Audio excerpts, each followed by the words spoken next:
Hello guys, welcome to Civil Tech Constructions. Now we are going to see about the one of the approximate analysis method, which is nothing but a portal frame method, which is invented by Albert Smith in 1915. So basically this method has some assumptions and the limitations. First we have to discuss about the assumptions and limitations. Basically portal frame analysis is carried to the structures which are carrying a lateral loads, and coming to the assumptions, we have primarily two assumptions. Number one assumption is the point of contraflexure of each and every structural member will act at the midpoint of the structure. You can observe here we pointed each and every member's point of contraflexure at the midpoint. And coming to the second assumption, if these are the exterior columns, if exterior columns are carrying the shear with value V, and then we assume that interior columns will carry the shear of 2V. Means this column will carry 2V shear, and this column will carry 2V shear, and this column and this exterior columns will carry the shear of value V. That is the second assumption. These two are the assumptions. And coming to the limitations, we have two limitations for this method. First one is limited. This is applicable to low-rise buildings only. This is applicable to low-rise buildings only, not for the high-rise structures. And coming to the second limitation, and this method is not applicable for the structure which are having different number of bays.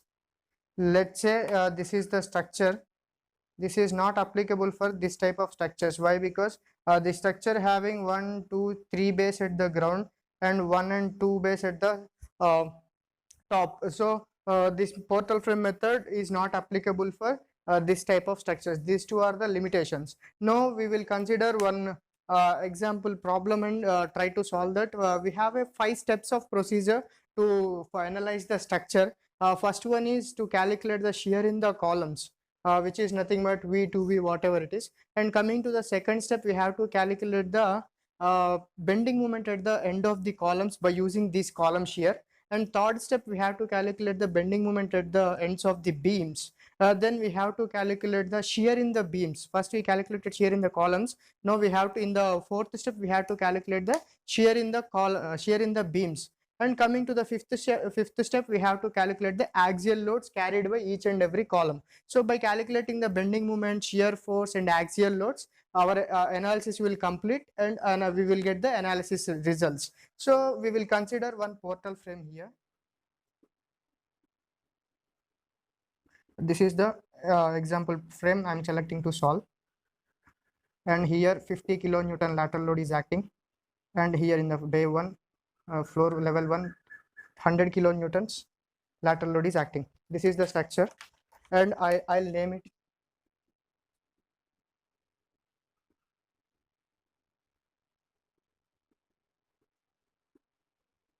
This is the structure we have to consider.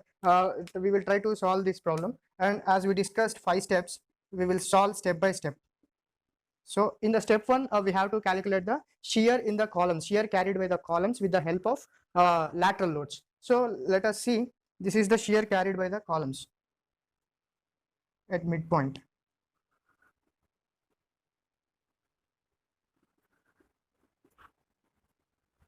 So this is the shear carried by the columns.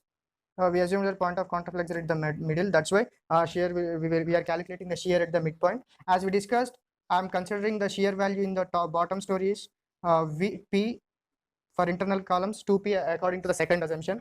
And coming to the top floor, exterior for Q and interior for 2Q. These are the values I am assuming for the calculation of shear in the columns. So coming to the step 1, we have to calculate the shear carried by the columns. So in the by using the lateral loads, we know that P plus 2P plus 2P plus P equal to, here 150 kilonewtons is contracting, 50 kilonewtons acting at the top and 100 kilonewtons acting at the bottom. So from here 6P equal to 150, P equal to 25 kilonewtons, and 2P equal to 50 kilonewtons. In the same way, 6Q equal to, here in the top story is the Q. So only 50 kilonewtons is acting, 50 kilonewtons. Q equal to 8.33 kilonewtons, and 2Q equal to 16.66 kilonewtons. Our step 1 is completed. we calculated the shear carried by the columns. This is in the bottom story and in the top story. And coming to the step 2, as we discussed in the step 2, we have to calculate the bending moments at the end of the columns. So this is the column IG. We considered bending moment at IG, which is not this is shear bending moment is nothing but force into perpendicular distance. This column is carrying the shear force of value P, and at the same time this column is also carrying force P. So these two columns are similar. So bending moment in HL, both are equal, which is nothing but P into, let us assume this is the 4 meters, this is also 4 meter span, 4 meter, 5 meter and 4 meter. These are the span lengths. So P into span by distance, P is acting at the midpoint. So half of the story height, which is nothing but 4 by 2. We know that P is the value, P is the value 25. So 25 into 2, 50 kilonewton meter is the bending moment carried by these two columns. And at the same time, moment carried by JF equal to moment carried by kg equal to 2p into same 4 by 2, which is nothing but 50 into 4 by 2, 50 into 2, 100 kilonewton meter. These are the bending moments carried by the. In the same way, in the top story, we considered MAE equal to MDH equal to Q into same story height is 4 meters here, 4 by 2. In our case, Q is the 8.33. 8.33 into 2, 16.66 bending moment kilonewton per meter. In the same way, internal columns, M into FB equal to MGL, which is nothing but 2Q into span by 2, means 4 by 2. So here 2Q, we know that 16.66 into 4 by 2, which is nothing but 2. Let's calculate this. We got 33.33 kilonewton meter is the value. In this way, we are calculated the bending moments values in all the columns. In step 2, we are calculated the bending moments at the ends of the columns. In step 3, we have to calculate the bending moments at the ends of the beams by using the step 2 values, means bending moment values at the ends of the beams. Let us consider joint A. It means bending. We have one bending moment in the beam is equal to AB. This one bending moment in the column AE. Why? Because we have connected these two members, AB beam and AE column at the A junction. That's why we consider these moments in the beam is equal to moments in the column. We know that from the step 2 moment in the column AE, so which is nothing but equal to moment in the beam AB 16.66 kilonewton meter. And next, coming to the joint B. At B, 3 members are connected, AB, BC and this thing BF. So here moments in the beams MAB plus MBC equal to moments in the columns MFB. So we know the value of MAB here, MFB from the step 2. We have to calculate the moment in the MBC, which is nothing but same 16.66 kilonewton meter. And we will consider here, I am considering at E. In the junction of E, we have beam EF, EI and EA beam. So bending moment in columns MAE plus MEI equal to beam MEF. So we have to know the value of this. We know that these two values from the step 2. So which is nothing but 66.66 kilonewton meter. And then I am considering junction F. Here we have 4 beams. So bending moment in BF plus bending moment in FJ is equal to bending moment in EF plus bending moment in FG. We know the these three values from above. We have to find out this value, which is MFG is equal to 66.66 again, 66 kilonewton meter. Here we got the value. And last, I am considering at this point H. At the H columns, bending moment in column DH plus bending moment in column HL is equal to bending moment in beam GH. We know these two values. We have to calculate this value, which is nothing but 66.66 kilonewton meter. Our step 3 is also completed. We are calculated the bending moment in each and every beam. We are entering into the step 4. In the step 4, we have to calculate the shear force carried by the each and every beam. In the first step, we are calculated the shear force carried by the columns, and now we are calculating the shear force in the beam. So we are assuming that R, S, T, U, V, W are the shear forces carried by the beams respectively. We are going to compare the bending moments to calculate the shear value. So bending moment in AB, we know that. Coming to shear, we can equate like this: shear force into perpendicular distance, which is nothing but span by 2. From here, we know the value of MB, which is nothing but 16.66, R equal to 8.33 kilonewtons. And in the same way, we are going to calculate we know the bending moment value in BC, which is equal to S into 5 by 2. So which is nothing but 16.66 again. From here, S equal to, so we have to calculate the S value, which is nothing but 6.264 kilonewtons. In the same way, T value, moment in CD equal to T into 4 by 2, which is nothing but 16.66. T value equal to 8.33 kilonewtons. And coming to bottom story beam shear, moment in EF equal to U into 4 by 2 equal to 66.66. From here, U equal to 33.33 kilonewtons. Moment in FG is equal to V into 5 by 2, which is nothing but 66.66 again. And from here, V equal to, we have to find out the value V, 26.664. And moment in GH equal to W into 4 by 2, which is nothing but 66.66. From here, W equal to 33.33 kilonewtons. We have the shear force values in the each and every beam. Now we have to enter into the axial load calculation. The axial loads. So from here, I am separating each and every column to calculate the axial loads. Now first we will take column AEI. This is the column AEI, which is carrying R equal to 8.33 kilonewtons upward and U equal to 33.33 kilonewtons upward.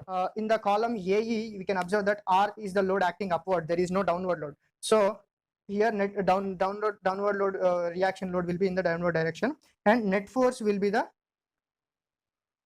8.33 kilonewtons in AE. And coming to EI, column EI, already we have 8.33 upward force plus here same upward force 33.33 and net force will be in the direction of downward direction. Sorry, net force will be in the direction of upward direction. So here axial load carried by this column is 41.66 kilonewtons upward. These are the axial loads carried by column AE and EI. And next, I am going to separate BFJ column. So this is the column BFJ. Here S is acting upward, and here S equal to 6.264. Here V equal to 26.664. At the same time, we have downward here, which is nothing but R equal to 8.33. And in the same direction, we have downward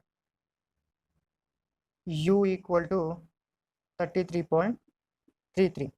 So we have to calculate the axial load in column BF first.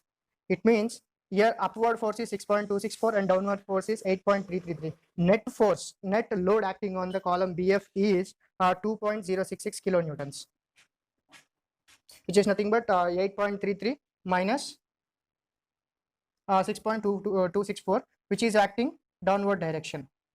So this load is acting downward direction means this reaction force will be in upward direction, net force will be in downward direction. So this load is going down. And next in the column Fj, which is nothing but already we have a net force which is downward, 2.066, and then we have an upward force. So upward, I'm considering downward as negative, upward as positive. So upward 26.664 and again downward 33.33. So total axial load carried by the structure is 8.736 in the downward direction. So this is downward. This is downward force. Reaction force will be upward, and net force will be in downward direction.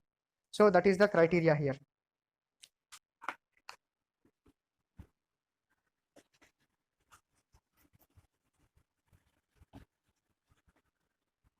Now I'm going to extract the third column, which is nothing but CGK. Here we have upward force T is equal to 8.33, and at the same time downward force S is equal to 6.264, and at the G we have top upward force W equal to 33.33, and in the same downward direction at the left side V equal to 26.664. So this is the column. So first we have to calculate axial load in the column CG, which is nothing but we have to 8.33. Downward I'm considering negative 6.264, which is nothing but 2.066 kilonewtons. What is the direction here? This force is acting upward, so reaction force will be in the downward direction. Sorry, net force will be in the upward direction. So this is upward direction. And coming to the column GK, already we have upward force. 2.066 and again 33.33 kilonewton, and downward force 26.664, which is nothing, which is gives the value of 8.736 kilonewtons. What is the direction here? 36 plus we are getting the positive, means upward direction. So negative force will be in the reaction force will be in the downward, net force will be in the upward direction. So this column is also solved here. And again let's take a last column, which is nothing but DHL. In this column we have downward force T equal to 8.33, and at the H downward force W equal to 33.33. In this reaction force will be in the upward, net force will be in the down. Coming to the column DH, 8.33 in the downward direction kilonewtons. And coming to the column HL means here already we have 8.33 downward direction, again 33.33, which is nothing but 41.66 in the negative indicates downward direction. These are the axial loads carried by different columns. So there is a last final check. This is correct or not? Our calculation is correct or not? There is a check, which is nothing but if you get the all axial force carried by the columns. So sum of the all axial loads, which is nothing but force, let's say F, should be 0. Take upward direction as a positive and downward direction as a negative. Do this check. If this is passed, your calculation is correct. So this is all about the portal frame analysis method. In next video we will discuss about that one more approximate method, cantilever analysis method.